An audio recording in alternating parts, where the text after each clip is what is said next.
aombea watu.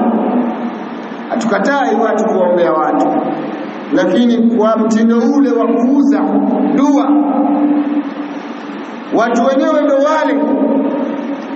Waislamu wawe makini watu wale. Ndugu zangu, miongoni mwa tofauti za mawali wa Allah na wali wa shetani, mawali wa Allah humul ladhina ya'muruna bima ya'muru Allah, ni wale ambao huamrisha yale anayoamrisha Allah, wanahu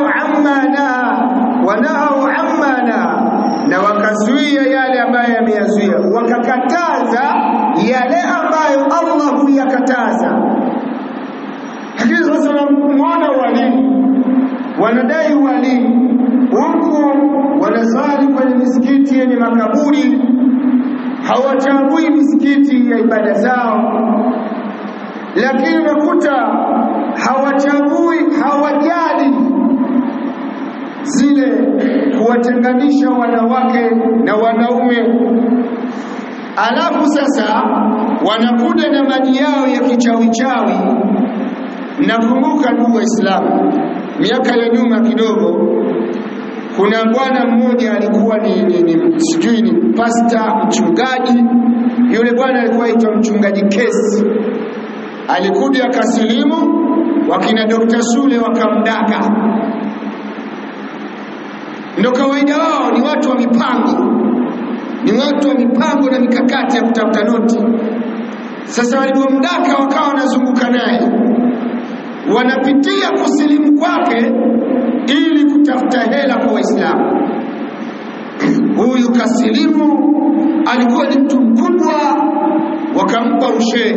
Amesilimu, hajasoma hata alifu azijui. Ule uaskofu wake ukageuka akawa shehe, akaingia moja kwa moja, akaruka al-ilmu wal-amal, akaingia kwenye ad-da'watu ilayhi. Wakawa nazunguka naye anafanya dawa gani? Yale yalikuwa akiyafanya kwenye uchungaji, kasilimu nayo yamekuwa ya Kiislamu, kwa sababu naye kafanyaje? Kasilimu. Katika sehemu alikoenda, walienda Mwanza pale Furahisha, na hiyo bado imo kwenye YouTube. Fahamu, wallahi wanawake walitadilika. Yule bwana alikuja na maji na vitambaa, akiyarusha vile wanawake wanapandisha mashaitani.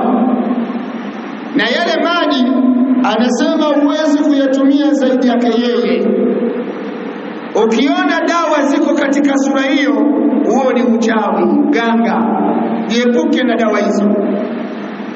Maji ya upako, wako Waislamu wengi wamenunua maji ya upako, wakapakwa, wakawashwa na hayo maji. Hakuna walichoamulia zaidi ya kuingia kwenye madhambi. Wanawake wakawa wanaanguka. Yule bwana akiwa kwenye ukafiri alikuwa anasema kwa jina la Yesu. Aliposilimu sasa anasema kwa jina la Muhammad. Vituko hivyo. Fahamu, akawa wanawake anaingia katikati ya wanawake, wamevaa uchi na kanyaga, wanaume wanaingia, yani mambo ambayo ya ajabu kabisa. Watu wakanunua zile dawa, wakafanyaje? Yule Dr. Sule katika kumsifia huyo mtu akasoma aya, akasema kullu man alaiha fan, kila mtu ana fani yake. Alitafsiri hivyo, wallahi billahi tallahi, asema kila mtu ana fani yake. Akatafsiri hiyo aya, rudi kwenye YouTube wimo.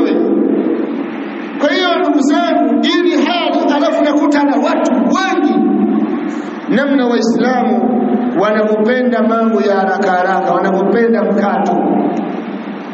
Kwa hiyo basi mawali wa Allah tabaraka wa taala ni wale ambao wanaamrisha yale anayoamrisha Allah na wanakataza yale anayokataza Allah. Wa a'tu liman yuhibbu an yu'ta, wakampa yule ambaye Allah anapenda pewe, wakawasaidia wale ambao ni mawali wa Allah. Fahamu, wakatoa mali zao katika jambo ambalo Allah anapenda. kama tulivyoambiwa jambo la msikiti. Mmenielewa?